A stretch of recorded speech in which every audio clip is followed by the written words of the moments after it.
ഗർഭധാരണത്തിനു വേണ്ടി ശരീരം തയ്യാറെടുക്കുമ്പോൾ ഒരുപാട് അണ്ടങ്ങൾ ഒരുമിച്ച് വളരാൻ തുടങ്ങും. പക്ഷേ ഒടുവിൽ അതിൽ ഏറ്റവും മികച്ച ഒരൊറ്റ അണ്ടത്തിനു മാത്രമേ പൂർണ്ണ വളർച്ചയെത്താൻ ശരീരം അവസരം നൽകുകയുള്ളൂ. അതായത് ബാക്കിയുള്ളവയെല്ലാം ശരീരം തന്നെ ഇല്ലാതാക്കും. പ്രകൃതിയുടെ വളരെ കർശനമായ ഒരു തിരഞ്ഞെടുപ്പ് പ്രക്രിയയാണത്. പക്ഷേ ഇന്ന് നമ്മൾ സംസാരിക്കാൻ പോകുന്ന ഈ വിഷയത്തിൽ നമ്മൾ മനുഷ്യർ സ്നേഹം കൊണ്ട് ഈ പ്രകൃതിയുടെ നിയമത്തെ ഒന്ന് മറികടക്കാൻ ശ്രമിക്കുകയാണ്. തീർച്ചയായും ആ നശിച്ചു പോകുന്ന അണ്ടങ്ങളെ കൂടി സംരക്ഷിച്ച് ജീവന്റെ പുതിയൊരു സാധ്യത നമ്മൾ തുറന്നിടുന്നു. IVF, അതായത് ഇൻവിട്രോ ഫെർട്ടിലൈസേഷൻ എന്ന മെഡിക്കൽ യാത്രയെക്കുറിച്ചാണ്. ഇതിൽ ഏറ്റവും പ്രധാനം എന്താണെന്ന് വെച്ചാൽ ഇതൊരു പേടിപ്പെടുത്തുന്ന മെഡിക്കൽ പ്രക്രിയയല്ല എന്ന് മനസ്സിലാക്കുകയാണ്. ഒരുപാട് കുടുംബങ്ങൾക്ക് മാതാപിതാക്കളാകാൻ സഹായിക്കുന്ന ഒരു മനോഹരമായ പ്രതീക്ഷയാണിത്.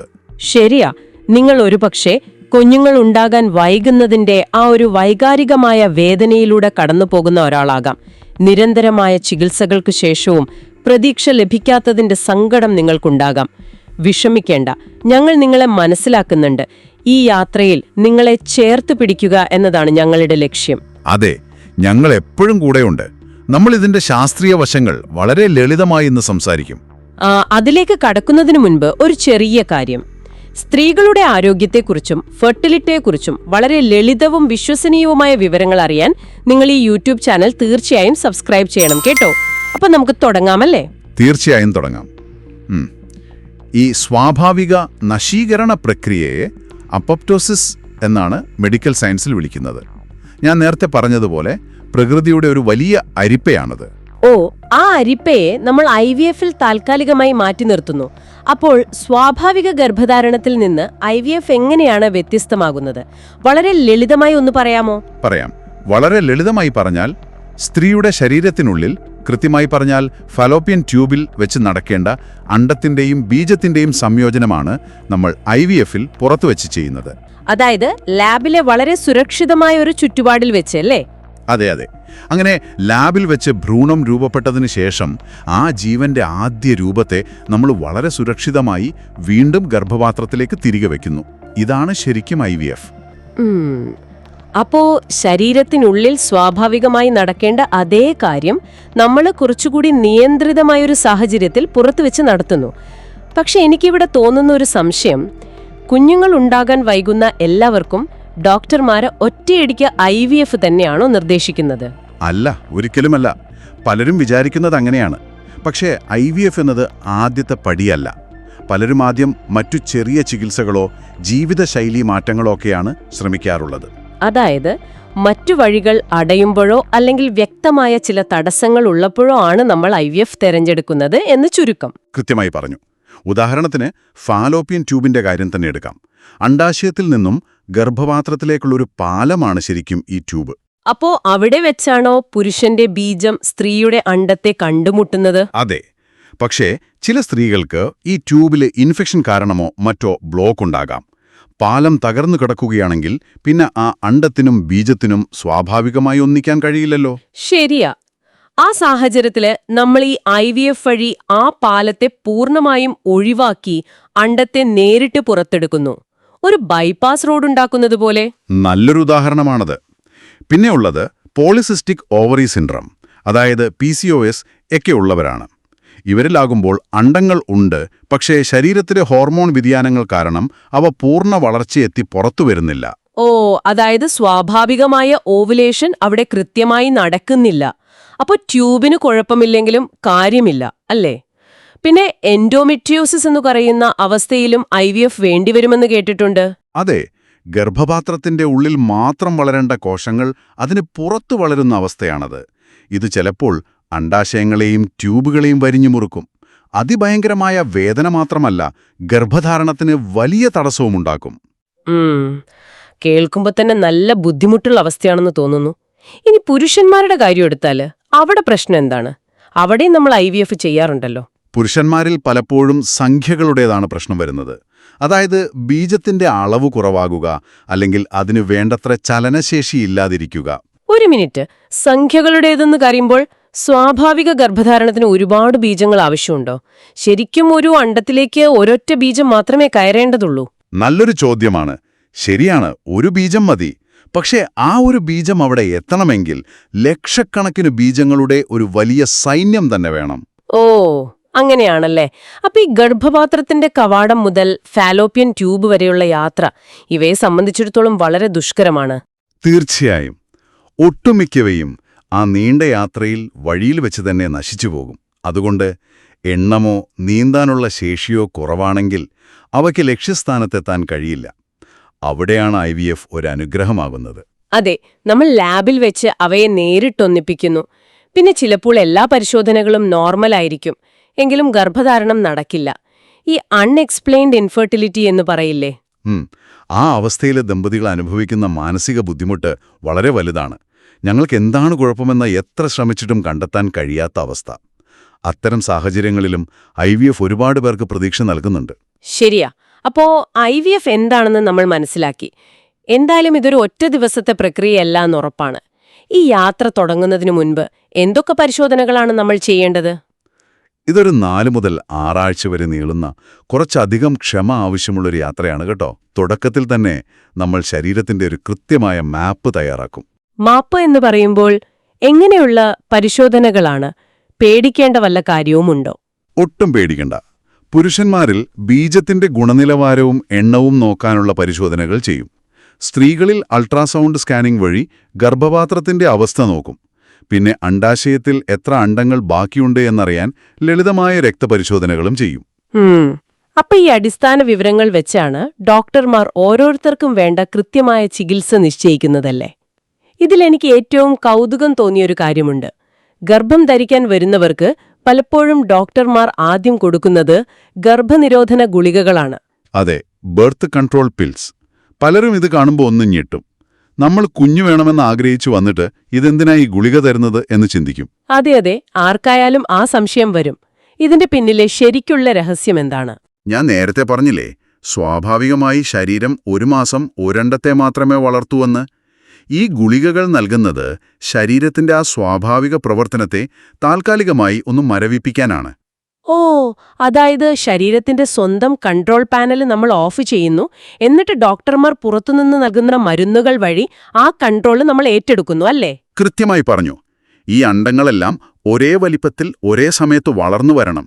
അതിനാണ് നമ്മൾ ഈ ഗുളികകളോ അല്ലെങ്കിൽ ഈസ്ട്രജനോ ഒക്കെ നൽകി ശരീരത്തെ ഒരുമിച്ച് സജ്ജമാക്കുന്നത്. ഒരു വലിയ ഓട്ടമത്സരത്തിനു മുൻപ് ആര് മുൻപേ ഓടാതിരിക്കാൻ എല്ലാവരെയും ഒരേ സ്റ്റാർട്ടിംഗ് പോയിന്റിൽ കൊണ്ടുവന്ന് നിർത്തുന്നത് പോലെ, എന്നിട്ട് വിസിൽ ഊതുമ്പോൾ എല്ലാം ഒരുമിച്ച് ഓടാൻ തുടങ്ങുന്നു. അതെ, വളരെ കൃത്യമായ ഉപമയാണ്. അങ്ങനെ ശരീരത്തെ തയ്യാറാക്കിയ ശേഷം നമ്മൾ അടുത്ത ഘട്ടത്തിലേക്ക് കടക്കുകയാണ്. അതാണ് സ്റ്റിമുലേഷൻ. ഗർഭധാരണത്തിനാവശ്യമായ അണ്ഡങ്ങളെ വളർത്തിയെടുക്കുന്ന ഘട്ടം. സ്റ്റിമുലേഷൻ എന്ന് വെച്ചാൽ ആ ഇഞ്ചക്ഷനുകൾ തുടങ്ങുന്ന സമയമല്ലേ? ഇഞ്ചക്ഷൻ എന്ന് കേൾക്കുമ്പോൾ തന്നെ ആർക്കായാലും ചെറിയൊരു പേടി തോന്നും. ഇത് വല്ലാതെ വേദനിക്കുന്ന ഒന്നാണോ? ഒട്ടും ഭയപ്പെടേണ്ട കാര്യമില്ല. ഇതൊരു വലിയ സൂചി അല്ല എന്ന് ആദ്യം തന്നെ മനസ്സിലാക്കുക. പ്രമേഹ രോഗികൾ ഇൻസുലിൻ എടുക്കുന്നത് കണ്ടിട്ടില്ലേ? അതുപോലെ വളരെ നേർത്ത ചെറിയ സൂചികളാണിത്. അപ്പൊ വീട്ടിൽ വെച്ച് തന്നെ വളരെ എളുപ്പത്തിൽ എടുക്കാവുന്നതേയുള്ളൂ അല്ലേ? വലിയ ബുദ്ധിമുട്ടുകളൊന്നും കാണില്ല. അതെ, വയറിന്റെ തൊലിക്കടിയിലെ കൊഴുപ്പിലേക്ക് എടുക്കുന്നതുകൊണ്ട് ചെറിയൊരു അസ്വസ്ഥത മാത്രമേ ഉണ്ടാവൂ. ഇതൊരു 8 മുതൽ 14 ദിവസം വരെ നീളുന്ന പ്രക്രിയയാണ്. ഈ ഹോർമോൺ ഇഞ്ചക്ഷനുകൾ എന്തിനാണെന്ന് വെച്ചാൽ നേരത്തെ പ്രകൃതി നശിപ്പിച്ചു കളയുമായിരുന്ന ആ ബാക്കി അണ്ഡങ്ങൾക്ക് കൂടി വളരാനുള്ള പോഷണം നൽകാനാണ്, ശരിയല്ലേ? അതെ, സ്വാഭാവികമായി ഒരണ്ഡം മാത്രം വളരുന്നതിനു പകരം 10-15 അണ്ഡങ്ങൾ ഒരുമിച്ച് വളരാൻ ഈ മരുന്നുകൾ സഹായിക്കും. ഒരു സംശയം, ഈ അണ്ഡങ്ങൾ ഉള്ളിൽ വളരുന്നുണ്ടെന്ന് നമ്മൾ എങ്ങനെയാണ് പുറത്തുനിന്ന് കാണുന്നത്? കാരണം ഇതൊരു ചെറിയ കോശമല്ലേ? നല്ലൊരു പോയിന്റ്. അണ്ഡങ്ങളെ നമുക്ക് നേരിട്ട് സ്കാനിങ്ങിൽ കാണാൻ കഴിയില്ല. പക്ഷേ അവ വളരുന്നത് ഫോളിക്കിളുകൾ എന്ന് വിളിക്കുന്ന ചെറിയ ദ്രാവകം നിറഞ്ഞ സഞ്ചികൾക്കുള്ളിലാണ്. ഓ, അപ്പോ ആ സഞ്ചികളുടെ വലിപ്പം നോക്കിയാണോ ഡോക്ടർമാർ കാര്യങ്ങൾ മനസ്സിലാക്കുന്നത്? അതെ അതെ, സ്കാനിങ്ങിൽ ഡോക്ടർമാർ കാണുന്നത് ഈ കറുത്ത നിറത്തിലുള്ള ഫോളിക്കിളുകളാണ്. ഒരു ബലൂൺ വീർപ്പിച്ചു വരുമ്പോൾ അതിനുള്ളിലെ മുത്തും വളരുന്നുണ്ടെന്ന് നമ്മൾ മനസ്സിലാക്കുന്നത് പോലെ. ശരിയാ. അപ്പൊ അൾട്രാസൗണ്ട് സ്കാനിലൂടെയും രക്തപരിശോധനയിലൂടെയും ഈ വളർച്ച കൃത്യമായി നിരീക്ഷിക്കും. അങ്ങനെ 8-10 ദിവസം കഴിയുമ്പോൾ ഇവ പൂർണ്ണ വളർച്ചയെത്തും. അപ്പോഴാണ് ഈ യാത്രയിലെ ഏറ്റവും നിർണായകമായ ആ അവസാനത്തെ ഇഞ്ചക്ഷൻ വരുന്നത്, അല്ലേ? അതെ, ട്രിഗർ ഷോട്ട് എന്ന് പറയും. ഈ അണ്ഡങ്ങളെ എങ്ങനെ സുരക്ഷിതമായി പുറത്തെടുക്കാമെന്നതിന്റെ ആദ്യ പടിയാണത്. അണ്ടങ്ങൾ പുറത്തെടുക്കുന്നതിന് കൃത്യം 36 മണിക്കൂർ മുൻപാണിത് നൽകുന്നത്. അപ്പോ ഈ ട്രിഗർ ഷോട്ട് ശരിക്കും ഒരു കൃത്രിമ അലാറം പോലെയാണോ പ്രവർത്തിക്കുന്നത്? തീർച്ചയായും. സ്വാഭാവികമായൊരു സ്ത്രീയിൽ ഓവുലേഷൻ നടക്കാൻ LH എന്ന ഹോർമോൺ ശരീരത്തിൽ കുതിച്ചുയരും. ഈ ട്രിഗർ ഷോട്ട് ശരീരത്തിൽ അതുപോലൊരു തോന്നലുണ്ടാക്കുന്നു. ഓ, അതായത് ശരീരം സ്വയം അണ്ടങ്ങളെ പുറത്തുവിടുന്നതിനു മുൻപ് നമ്മൾ അതിനെ പാകപ്പെടുത്തുന്നു. പക്ഷേ ഈ 36 മണിക്കൂർ എന്നത് അത്രയ്ക്കും നിർണായകമാണോ? സമയം കുറച്ചൊന്ന് മാറിയാൽ എന്താ കുഴപ്പം? സമയം വളരെ നിർണായകമാണ്. സമയം തെറ്റിയാൽ ശരീരം തനിയെ ആ അണ്ടങ്ങളെ മുഴുവൻ പുറത്തേക്ക് വിടും. പിന്നെ ഡോക്ടർമാർക്കത് ശേഖരിക്കാൻ കഴിയില്ല. ആ മാസത്തെ ചികിത്സ തന്നെ ഉപേക്ഷിക്കേണ്ടി വരും. അയ്യോ, അപ്പൊ ഡോക്ടർ പറയുന്ന സമയം കൃത്യമായി പാലിക്കണം. ഇനി ഇത് പുറത്തെടുക്കുന്ന പ്രക്രിയ എങ്ങനെയാണ്? മയക്കിക്കിടത്തിയാണോ ചെയ്യുന്നത്? അതെ, ഒരു ചെറിയ അനസ്തേഷ്യയുടെ സഹായത്തോടെയാണ് എഗ് റിട്രീവൽ ചെയ്യുന്നത്.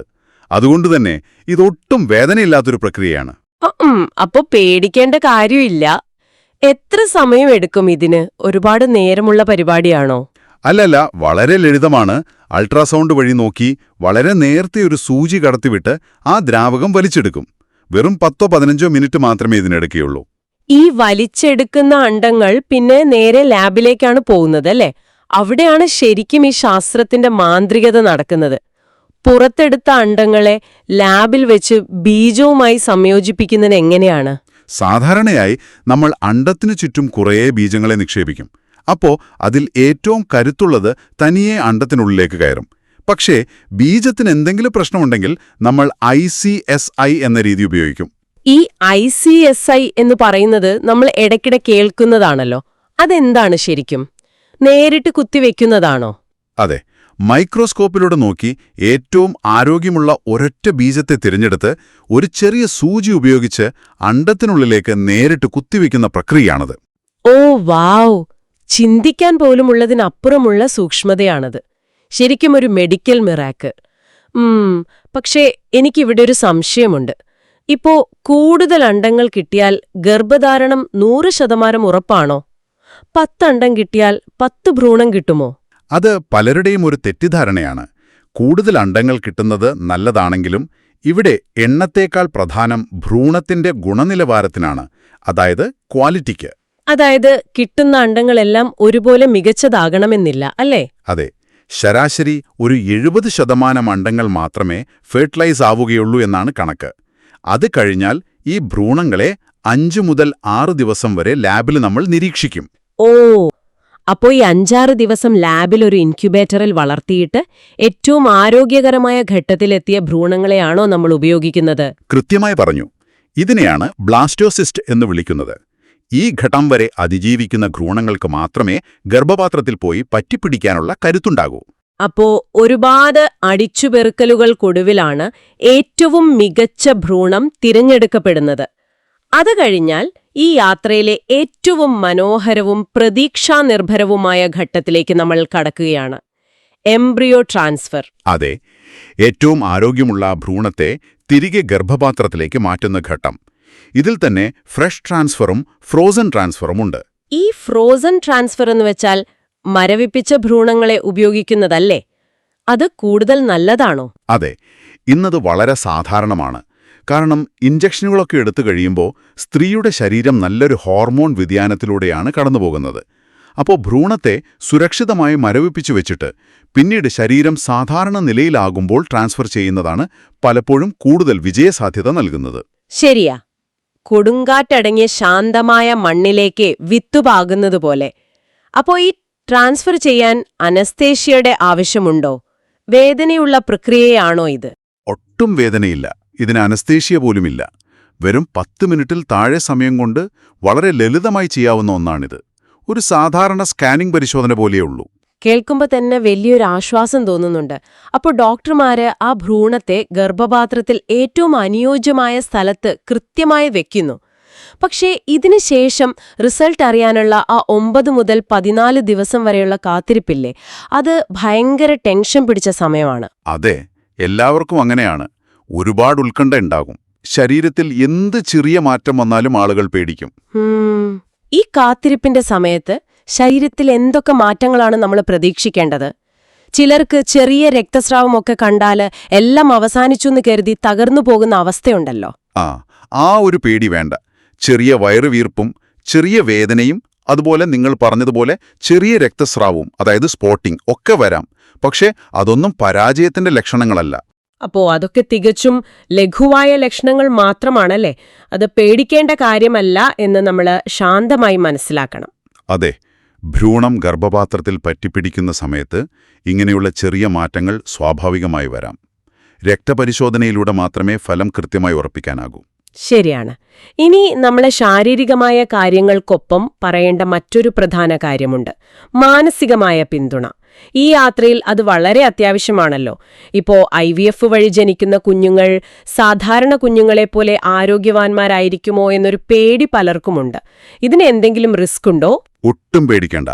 ലോകമെമ്പാടും ലക്ഷക്കണക്കിന് പൂർണ്ണ ആരോഗ്യവാന്മാരായ കുഞ്ഞുങ്ങൾ IVF വഴി ജനിച്ചിട്ടുണ്ട്.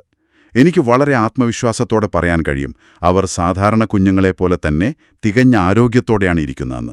അത് വലിയ ആശ്വാസമാണ്.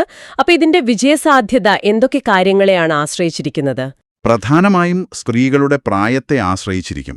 ഒരു 35 വയസ്സിന് താഴെയാണെങ്കിൽ വിജയസാധ്യത വളരെ കൂടുതലാണ്. 40-ന് ശേഷമാണെങ്കിൽ അത് കുറഞ്ഞു വരാൻ സാധ്യതയുണ്ട്. ഹോർമോൺ മരുന്നുകൾ കൊടുക്കുമ്പോൾ അമ്മമാർക്ക് എന്തെങ്കിലും ബുദ്ധിമുട്ടുകൾ വരുമോ? തലവേദനയോ ക്ഷീണമോ പോലുള്ള ചെറിയ പാർശ്വഫലങ്ങൾ മാത്രമേ വരൂ. വളരെ അപൂർവമായി മാത്രം OHSS എന്നൊരവസ്ഥ വരാം. പക്ഷേ ഭയപ്പെടേണ്ട ഒന്നുമില്ല.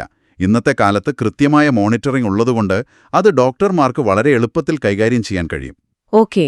ഇനിയിപ്പോ നിർഭാഗ്യവശാൽ ചിലപ്പോൾ ആദ്യ ശ്രമത്തിൽ ഗർഭധാരണം നടന്നില്ലെങ്കിൽ അത് ഭയങ്കരമായ ഒരു തകർച്ചയാണ് ഉണ്ടാക്കുന്നത്. പല സ്ത്രീകളും അത് തങ്ങളുടെ സ്വന്തം തെറ്റാണെന്ന് കരുതി സ്വയം കുറ്റപ്പെടുത്താറുണ്ട്. അതൊരിക്കലും ഒരു സ്ത്രീയുടെ തെറ്റല്ല എന്ന് വളരെ സ്നേഹത്തോടെ ഞാൻ ഓർമ്മിപ്പിക്കുകയാണ്. ഭ്രൂണത്തിന്റെ ജനിതകപരമായ എന്തെങ്കിലും തകരാറുകൾ കൊണ്ടാകാം അത് പിടിക്കാതെ പോകുന്നത്. അതിൽ നിങ്ങൾ കഴിച്ച ഭക്ഷണത്തിനോ നിങ്ങൾ ചെയ്ത പ്രവർത്തികൾക്കോ യാതൊരു പങ്കുമില്ല. അതെ, ഈ സമയത്ത് സ്വയം കുറ്റപ്പെടുത്താതെ പങ്കാളിയുടെയും കുടുംബത്തിന്റെയും പിന്തുണയോടുകൂടി മുന്നോട്ടു പോവുകയാണ് വേണ്ടതല്ലേ? കുടുംബത്തിന്റെ സപ്പോർട്ട് വളരെ പ്രധാനമാണ്. തീർച്ചയായും പരസ്പരം ചേർത്ത് പിടിക്കേണ്ട സമയമാണത്. നമ്മൾ ഇന്നത്തെ ഈ സംസാരം ഏകദേശം അവസാനിപ്പിക്കാറായി.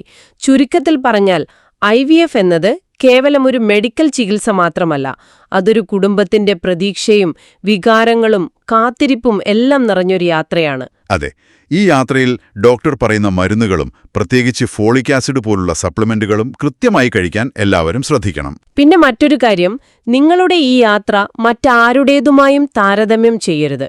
ഓരോരുത്തരുടെയും ശരീരം വ്യത്യസ്തമാണ്. അതുകൊണ്ട് സ്വന്തം ഡോക്ടറുടെ നിർദ്ദേശങ്ങൾ മാത്രം പാലിക്കുക. ശരിയാണ്, ആരുടേതും ആരുമായി കമ്പയർ ചെയ്യാൻ പാടില്ല. ഇനി നമ്മൾ ഈ ഡീപ്പ് ഡൈവ് നിർത്തുന്നതിനു മുൻപ് ഈ സ്രോതസ്സുകളിൽ പറഞ്ഞിരിക്കുന്ന വളരെ കൗതുകകരമായ ഒരു കാര്യത്തെക്കുറിച്ചൊന്ന് ചിന്തിക്കാൻ ഞാൻ നിങ്ങളോട് ആവശ്യപ്പെടുകയാണ്. നമ്മൾ നേരത്തെ ഭ്രൂണങ്ങളെ മരവിപ്പിക്കുന്ന സാങ്കേതിക വിദ്യയെക്കുറിച്ച് പറഞ്ഞല്ലോ, അതായത് എംബ്രിയോ ഫ്രീസിംഗ്. അതെ. വെറുതെ ഒന്ന് ആലോചിച്ചു നോക്കൂ.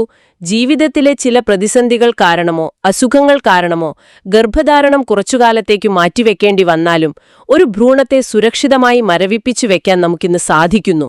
എന്നിട്ട് വർഷങ്ങൾക്ക് ശേഷം ആ മരവിപ്പിച്ച ഭ്രൂണത്തിൽ നിന്നും പൂർണ്ണ ആരോഗ്യവാനായ ഒരു ജീവൻ സൃഷ്ടിക്കാൻ സാധിക്കുന്നത് എത്ര വലിയൊരു മെഡിക്കൽ അത്ഭുതമാണ്! തീർച്ചയായും കാലത്തെയും സമയത്തെയും സ്നേഹം കൊണ്ടും ശാസ്ത്രം കൊണ്ടും തോൽപ്പിക്കുന്ന ഒരു മാന്ത്രിക വിദ്യ തന്നെയാണതല്ലേ? അതെ, സത്യം പറഞ്ഞാൽ അത് വളരെ പ്രതീക്ഷ നൽകുന്നൊരു ചിന്തയാണ്.